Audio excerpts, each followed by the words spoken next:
Hey guys, welcome back to our channel. मैं आपका दोस्त या बड़ा भाई कुणाल सिंह। आज की वीडियो जो होने वाली है वो होने वाली है कि टैक्स में आप कैसे एग्जेम्पशन स्कोर कर सकते हो। मैंने भी अपनी पहली अटेम्प्ट में बस 19 मार्क्स स्कोर किए थे टैक्सेशन में, जिसकी वजह से मैं फेल भी हुआ था, but still I was able to score 65 marks. कुछ मैंने पॉइंट्स लिखे हैं, मैं वो डिस्क्रिप्शन में भी डाल दूंगा या स्क्रीनशॉट डाल दूंगा उसका। उन पॉइंट्स को अगर आप फॉलो करोगे, उन चीजों को, उन टिप्स को फॉलो करोगे तो आप डेफिनेटली आराम से स्कोर कर लोगे। ठीक है, so let's start with the points. Number 1 is concept clarity of numerical portion and you have to learn all the limits. अब इसका मतलब क्या है? इसका मतलब बहुत सिंपल सा ही है। देखो, कॉन्सेप्ट क्लैरिटी ऑब्वियसली हर सब्जेक्ट में जरूरी है, लेकिन टैक्स का जो एक्चुअल में सब्जेक्ट है वो सिलेबस इतना वास्ट है कि आप जो है आप हर चीज याद नहीं कर सकते। आपको कॉन्सेप्ट क्लैरिटी होना बहुत जरूरी है, स्पेशली फॉर द आपका न्यूमेरिकल पोर्शन के लिए। लेकिन अब दूसरी तरफ एक चीज जो प्रॉब्लम है टैक्स की, दैट इज जैसे कि टीडीएस वगैरह की लिमिट्स हैं, आपकी डिडक्शन की लिमिट्स हैं, या इन सब चीजों की जो लिमिट्स है आपको इनको याद ही करना पड़ेगा। आपके पास और कोई ऑप्शन नहीं है। ऑब्वियसली समझना भी है, लेकिन at the end of the day आपको उन्हें याद करना ही पड़ेगा। बार बार पढ़ के आपको उन्हें याद ही करना पड़ेगा। Second point is MCQs. अब मैंने ये सेकंड पॉइंट पे क्यों रखा है? क्योंकि एमसीक्यू जो है, पहली बात तो ये आपके पास होने में सबसे मेजर रोल जो है वो एमसीक्यूज ही प्ले करेंगे, देख लेना आप। अब कॉन्सेप्ट क्लैरिटी अच्छी होगी तो एमसीक्यूज पे बहुत असर पड़ेगा उसका। कैसे? कॉन्सेप्ट क्लैरिटी बढ़िया तो एमसीक्यूज आपके और ज्यादा अच्छे से क्रैक होंगे और इजी लगने लगेंगे आपको, जितना अच्छी कॉन्सेप्ट क्लैरिटी होगी। लेकिन अब भैया एमसीक्यूज की प्रैक्टिस कहां से करें? एमसीक्यूज की प्रैक्टिस जो है वो इजीली आप एक तो आईसीआई मॉड्यूल के जो पीछे के एमसीक्यूज है उन्हें भी करो, ऑल्दो थोड़े इजी होते हैं बट करो उन्हें भी, ऐसी बात नहीं उन्हें इग्नोर करो।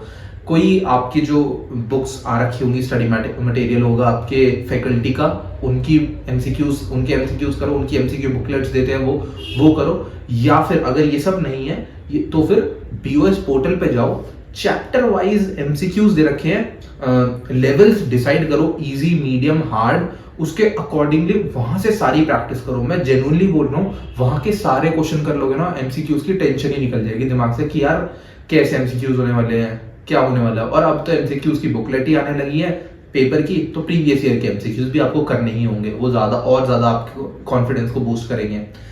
Third point is revise the limits as much as possible. अब इसका क्या मतलब है? टैक्सेशन में वही वाली बात जो मैंने पहले बोली कि टीडीएस की, डिडक्शंस की, इन सब की जो लिमिट्स हैं उनको याद करनी पड़ेगी। अब याद करने का मतलब क्या है? याद करने का मतलब ये नहीं कि आप रटते ही रहो बस उन्हें, आप एक दिन रटोगे अगले दिन भूल जाओगे। इट्स लाइक जैसे उन्हें आपने आज याद किया, फिर then try to revise it in the next week. आप नेक्स्ट वीक में रिवाइज करो या फिर 2 हफ्ते बाद उन्हें रिवाइज करो, लेकिन उसको रिपीटेडली रिवाइज करते रहो। उससे क्या है, आप एक ही चीज बार बार पढ़ते रहोगे, बार बार दिमाग में घुमाते रहोगे ना, तो वो चीज दिमाग में बैठ जाती है, तो वो बहुत बेस्ट चीज है। ठीक है। Fourth point is please rely on ICI modules only और any one faculties study material. अब इसका मतलब क्या है कि भाई मैंने जो अपने ऊपर जो काम किया वो ये चीज मैंने सबसे पहले करी कि यार कोई एक ही मटेरियल से पढ़ेंगे। अब वो या तो आईसीआई स्टडी मटेरियल हो या फिर किसी फैकल्टी का मटेरियल हो। जैसे कि मैंने टैक्सेशन में सारे के सारे आईसीआई मॉड्यूल के सब क्वेश्चन किए हुए हैं, इलस्ट्रेशन से लेके प्रैक्टिकल क्वेश्चन से लेके। ऑब्वियसली रिपीटेड वाले क्वेश्चंस नहीं करने होते, वो बेसिक नॉलेज वाली बात होती है। आपको इतना टाइम नहीं है कि आप ईच एंड एवरी क्वेश्चन कर लोगे, बट इतना टाइम है कि आप हर तरीके के, हर कॉन्सेप्ट के क्वेश्चन जरूर कर सकते हो। रिपीटेड वाले क्वेश्चंस को आपको करने की जरूरत नहीं है। तो आईसीआई मॉड्यूल पे पूरा जोर डाल दो, मैं जेन्युइनली बोल रहा हूँ। अप्रोक्सीमेटली 60 से 70 नंबर का पेपर जो है वो आईसीआई मॉड्यूल से ही आता है और कहीं से नहीं आने वाला। और बाकी का बचा हुआ 30 नंबर का इधर आरटीपीज, एमटीपीज और प्रीवियस ईयर और कहीं और से वो आईसीआई देख लेती है। या फिर कोई और फैकल्टी का मटेरियल है, वहां से करना चाहते हो तो वहां से कर लो, ऐसी कोई प्रॉब्लम नहीं है, ऐसा कोई कंपल्जन नहीं है कि भाई आईसीआई मॉड्यूल से ही करना है। लेकिन आईसीआई मॉड्यूल से करोगे तो ज्यादा बेटर रहेगा। उसके बाद अगर मैं बात करूं तो नेक्स्ट पॉइंट है do each and every question of ICI module but not the repeated ones. वो मैंने आपको अभी बोल ही दिया कि भाई करो क्वेश्चंस आईसीआई मॉड्यूल के, बट रिपीटेड वाले करने की जरूरत नहीं है। Next is use chart books और कॉम्पैक्ट्स फॉर रिवीजन। अब रिवीजन का मतलब क्या है कि यार रिवीजन जो है आप कितने ही नंबर ऑफ रिवीजन कर लो, वो मैटर नहीं करता, मैटर करता है कितनी इफेक्टिवनेस के साथ आप रिवीजन कर रहे हो। मैंने 3 नंबर ऑफ रिवीजन्स किए हैं, लेकिन मैं 2 में संतुष्ट हो जाता था, लेकिन 3 भी बेटर है कि आपकी और थोड़ी और अच्छी प्रैक्टिस हो जाती थी। तो आप ट्राई करो, जैसे डीटी का मेरे पास कॉम्पैक्ट थी भंवर खुराना सर की, मैंने उसको इतना पढ़ा, इतना रिवाइज किया कि भाई मेरे दिमाग में लिटरली, आपके दिमाग में बन जाता है कि यार इस पेज पे ये वाला था, इस पेज पे ये लिमिट्स थी, इस पेज पे ऐसे पढ़ना था, इस पेज पे ये लिखा हुआ था, तो ये चीज बन जाती है। तो आप जो है किसी एक बुक को उठाओ। अब मैं तो मैं तो रिकमेंड करूंगा कि भाई डीटी के लिए भंवर खुराना सर की कॉम्पैक्ट बहुत सही है, बहुत बढ़िया है। सेकेंडली, आप विशाल भट्टर सर की जीएसटी के लिए चार्ट बुक उठा लो। रिवीजन पर्पस से बोल रहा हूँ मैं ऐसा नहीं बोल रहा हूँ कि आपको क्वेश्चंस वगैरह के लिए, मैं उनकी बात नहीं कर रहा हूँ, मैं बस रिवीजन पर्पस से बोल रहा हूँ।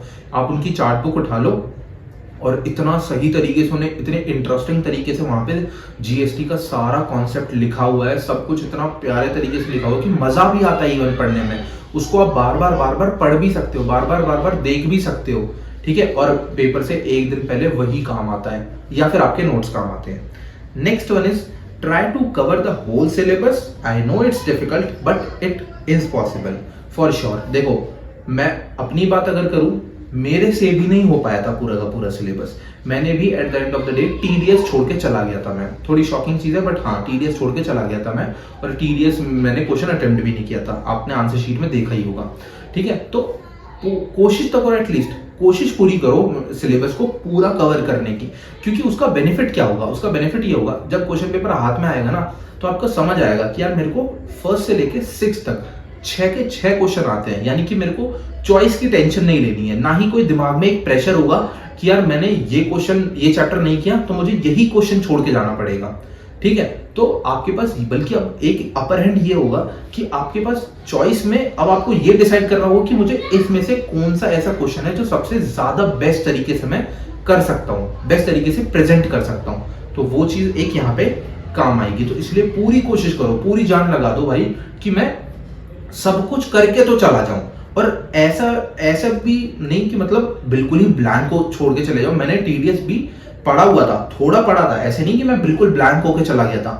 पढ़ के जाओ, थोड़ा भले ही थोड़ा बहुत पढ़ के जाओ, लेकिन पढ़ के जाओ, सारे चैप्टर्स पढ़ के जाओ, ठीक है। Last but not the least, believe in yourself. अपने सारे के सारे जितने भी एफर्ट्स आपने जेन्युइनली डाले हैं, अपने ऊपर ट्रस्ट रखो। आपको अगर अंदर से आवाज आ रही है कि हाँ, मैंने अभी तक जितनी प्रिपरेशन करी है वो उसमें मैंने अपना 100% दिया है, और मैं आगे और अपना 100% दूंगा, पेपर में भी अपना 100% दो, आप डेफिनेटली पास कर जाओगे। इन पॉइंट्स को भी फॉलो करो और अपने ऊपर भरोसा रखो, बाकी कोई टेंशन लेने वाली जरूरत नहीं है, ठीक है। That's it from this video. In points पे फोकस रखो, इन पॉइंट्स को फॉलो करो, ज्यादा टेंशन लेने वाली बात है नहीं। Taxation obviously one of the toughest भी बोल सकता हूँ, या one of the toughest and complicated subject है सीए इंटर का, और फाइनल्स का भी होगा ही होगा, ऑब्वियसली मैं भी फील करूंगा अभी फ्यूचर में।